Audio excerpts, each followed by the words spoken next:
या बातमीपत्राचे प्रायोजक आहे Ghungroo electronics. Satyaratan, Nashik west, Sinnar, Nashik. Proprietor Rahul Bhavsar. Mobile क्रमांक 8308 46 11 11 91 75 23 67 08। कोरोना विषाणूचा संसर्ग वाढू नये यासाठी ठिकठिकाणी सर्वजण काळजी घेऊन विविध उपाययोजना करताना दिसत आहे। शहरातील कानडीमाळा परिसरात प्रभागातील नगरसेविका शीतल कानडी यांच्या पुढाकारातून परिसरात जंतुनाशक फवारणी करण्यात येत आहे। राज्यात जमावबंदी असताना गेल्या 7 दिवसापूर्वी देशाचे पंतप्रधान नरेंद्र मोदी यांनी कोरोनाचा वाढता प्रादुर्भाव लक्षात घेता 21 दिवस अर्थात 14 एप्रिल पर्यंत संपूर्ण देश लॉकडाऊन केले।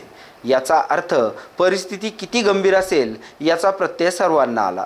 जिल्ह्यात एकही कोरोनाबाधित रुग्ण नव्हता। मात्र रविवार दिनांक 29 मार्च रोजी लासलगाव येथील रुग्ण कोरोनाबाधित आढळल्याने तसेच त्याचा थेट संबंध सिन्नर तालुक्याशी असल्याने या आजाराचे गांभीर्य सिन्नर प्रशासनाने घेत सिन्नर शहरातील सर्व भागात औषध फवारणी सुरुवात केली।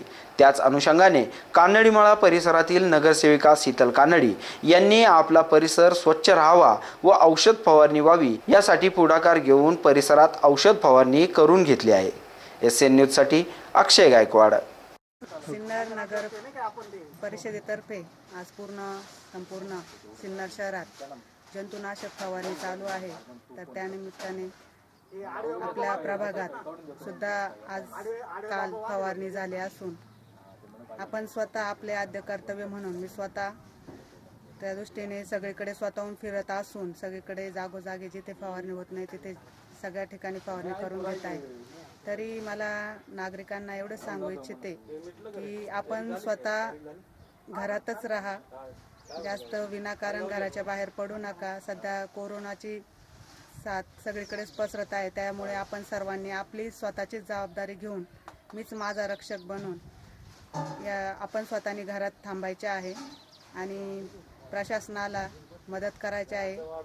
आणि आपल्या इथले डॉक्टर्स, कर्मचारी, पोलीस सगळे आपल्यासाठी सगळे एवढे कार्यरत असून आपण त्यासाठी आपण सुद्धा आपली स्वतःची काळजी घेऊन स्वतःच घरात बसावे आणि कोरोनाला इथून सगळ्यांनी पळून लावावे। तरी माझी सगळ्यांना विनंती आहे की सेफ डिस्टन्स आणि सेफ होम